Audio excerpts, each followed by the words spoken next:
As crianças estão a viver uma situação dramática porque, de algum modo, tiveram a possibilidade em confinamento de ganhar muitas energias vitais e agora, quando era esperável, quando regressassem às escolas, pudessem ter a possibilidade de expandir essas energias, foram confinadas dentro da sala de aula com regras muito rígidas.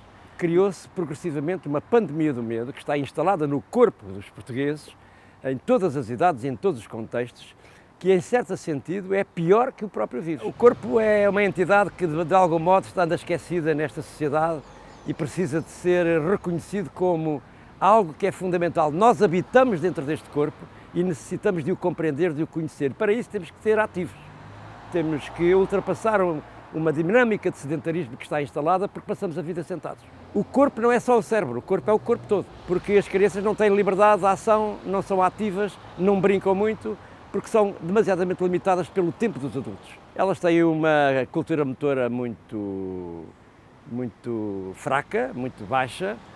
Nós constatamos neste momento que a situação é deplorável do ponto de vista das competências motoras, do grau de inatividade física, e se as taxas já eram muito preocupantes antes do confinamento, agora, depois do regresso às escolas, elas estão a viver situações muito preocupantes de aumentar provavelmente essa situação de analfabetismo motor. Não sabem correr, não sabem saltar, não têm vontade de trepar às árvores. Sem risco não há segurança. Significa que as crianças têm que correr riscos para terem mais robustez interna, mais capacidade de adaptação, mais capacidade de regulação emocional. Temo que as clínicas psiquiátricas fiquem cheias a curto prazo. As crianças de facto precisam de ser ativos, de brincar muito, de se confrontarem com a natureza, com o risco, porque isso é algo que é fundamental. O brincar é um comportamento ancestral, é um comportamento que tem milhões de anos e nós estamos aqui a viver uma transição que é dramática. Por um lado, quererem os pais que as crianças sejam génios, mas depois andam agarrados pela mão, não têm autonomia, não há frustração, não há tédio, que é absolutamente essencial para se crescer. Nós hoje vivemos num combate controlado existencialmente, porque por um lado temos a sedução das novas tecnologias que vieram para ficar, mas por outro lado necessitamos de aprender a viver mais devagar, de contemplar a natureza, regressar à natureza, para termos todos os benefícios que a natureza nos pode dar. Está tudo artificializado. Entra numa escola, em casa, na rua, vive-se uma situação de um corpo que está muitas horas sentado e por outro lado tem muito pouca mobilidade. E isso é contrário a todo qualquer princípio fundamental da saúde.